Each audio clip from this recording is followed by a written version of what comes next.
So ಇನ್ನೊಂದು parents ಏನ್ ನಿರೀಕ್ಷೆ ಮಾಡ್ತೀರಾ ನೀವು ಆಸ್ ಅ ಟೀಚರ್? ನಾನು ಒಂದೇ ಕೈ ಮುಗಿದು ಬೇಡ್ಕೊಳ್ಳೋದು, ದಯವಿಟ್ಟು ನಿಮ್ಮ ಮಕ್ಕಳ ಕಣ್ಣಲ್ಲಿ ಶಿಕ್ಷಕರನ್ನ ಸಣ್ಣವರನ್ನಾಗಿ ಮಾಡಬೇಡಿ. ಅಂದ್ರೆ ಸರ್, ಈಗ ತಂದೆ ಯಾವುದೋ ದೊಡ್ಡ ಕಂಪನಿಯಲ್ಲಿ ಮ್ಯಾನೇಜರ್ ಆಗಿದ್ದಾರೆ, ಜನರಲ್ ಮ್ಯಾನೇಜರ್, ಮ್ಯಾನೇಜಿಂಗ್ ಡೈರೆಕ್ಟರ್ ಆಗಿದ್ದಾರೆ. ಅವನೇನೋ ಟೀಚರು, ಎಲ್ಲ ಕೂಡ 1,800 ರೂಪಾಯಿ ಸಂಬಳ ಅವನಿಗೆ. ಅವನೇ ನಾ ಹೇಳ್ತೀನಿ ನಮ್ಮ ಮನೆ ಪಕ್ಕದಲ್ಲಿ ಇದಾನೆ ಹೇಳ್ತೀನಿ. ಅವನು ಕೆಲವೊಂದ್ಸಲ ಟೀಚರ್ಸ್ ಬಗ್ಗೆ ಹಗುರವಾಗಿ ಮನೆಯಲ್ಲಿ ಮಾತಾಡ್ತೀವಿ, ಏಕವಚನದಲ್ಲಿ ಮಾತಾಡ್ತೀವಿ.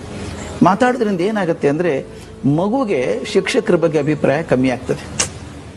ಒಂದು ಸಲ ಮಗುಗೆ ಶಿಕ್ಷಕರಲ್ಲಿ ನಂಬಿಕೆ ಹೋಗ್ಬಿಟ್ರೆ ಶಿಕ್ಷಕ ಕಲಿಸಿದ ಯಾವುದು ಮಕ್ಕಳಿಗೆ ಮುಟ್ಟಲ್ಲ, ಅದು ಬೇಕಿಲ್ಲ. ಆದ್ರಿಂದ ದಯವಿಟ್ಟು ಶಿಕ್ಷಕರ ಬಗ್ಗೆ ನಿಮಗೆ ಏನ್ ತಕರಾರಿದ್ರೆ ಅವ್ರ ಕಡೆನೇ ಹೋಗಿ ಮಾತಾಡಿ, ಮಗು ಮುಂದೆ ಕೆಟ್ಟದಾಗಿ ಮಾತಾಡಬೇಡಿ.